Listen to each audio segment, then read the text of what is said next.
actuellement, vous n'êtes pas dans une bonne position. L'Ukraine est dans une mauvaise position et vous l'avez permis ça d'arriver. Depuis, vous n'êtes pas dans une bonne position. Vous n'avez pas le contrat maintenant. Avec nous, vous allez maintenant... Vous êtes en train de parier avec la vie de millions de personnes. Vous jouez avec la guerre mondiale, la troisième guerre mondiale. Ce que vous faites, c'est un manque de respect. C'est un manque de respect à ce pays, cette nation. Et est-ce que vous avez dit merci une seule fois ici, dans cette réunion? Est-ce que l'on vous a entendu dire merci? Vous êtes allé en Pennsylvanie et faire campagne pour l'opposition en octobre. Et vous devez apprécier ce que nous faisons. Le président tente de sauver votre pays. Excusez-moi. Si vous croyez que vous parlez plus fort, si vous parlez fort, vous allez avoir raison. Quand vous parlez de la guerre en Ukraine, il ne parle pas fort. Votre pays a des gros problèmes. Et vous n'êtes pas en train de gagner, vous n'êtes pas en train de vaincre. Mais il y a beaucoup de chances que vous puissiez vous en sortir grâce à nous.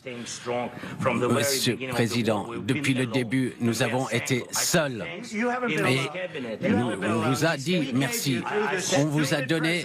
Avec le président stupide, on vous a donné 350 milliards de dollars. On vous a donné des équipements et du matériel militaire. Vous vous êtes servi de notre équipement. Si vous n'aviez pas notre équipement militaire, cette guerre aurait été finie en une arrêtée. Vous le savez, nous, on a eu des conversations avec Poutine, beaucoup de conversations. On a eu des débats et on a signé, moi personnellement, avec en tant que nouveau président en 2019, j'ai signé un accord. J'ai signé avec lui un accord pour un cessez-le-feu. Tous m'ont dit, tout le monde m'a dit que on a signé, c'était un contrat, avec un contrat de gaz, oui, mais après, ce cessez-le-feu, il l'a pas respecté, il a tué nos gens, il n'a pas échangé de prisonniers. On a signé pour un échange de prisonniers aussi, il ne l'a pas fait. Donc, de quelle diplomatie est-on parle? Qu'est-ce que les États-Unis peuvent faire? Qu'est-ce que vous voulez dire?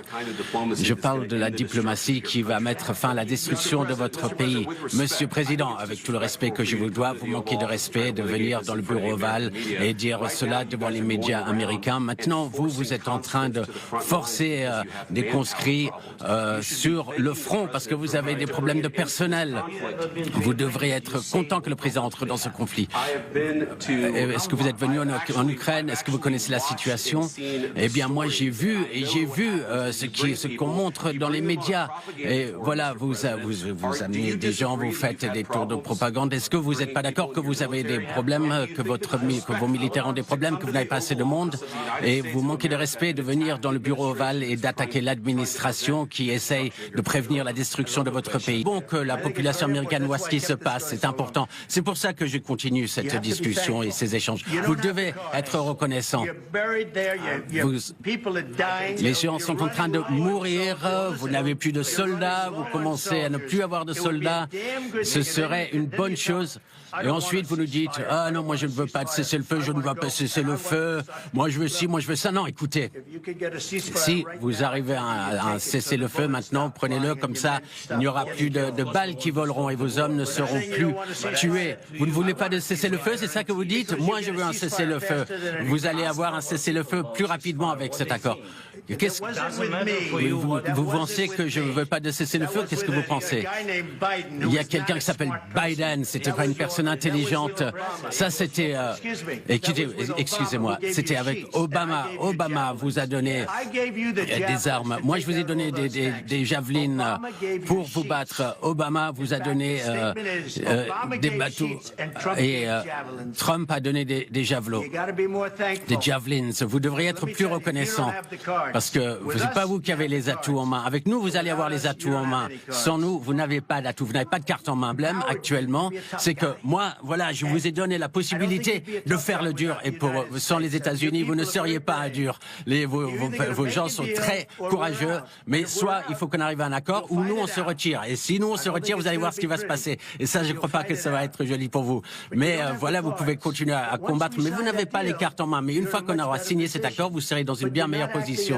Mais vous n'agissez pas en tant que personne reconnaissante. Et ça, ce n'est pas gentil. n'est pas gentil du tout.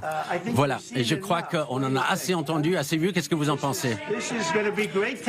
Ça va faire de bonnes images, ça c'est sûr. Ça va être spectaculaire lorsqu'on va voir ça sur nos écrans. On va voir ce qui se passe.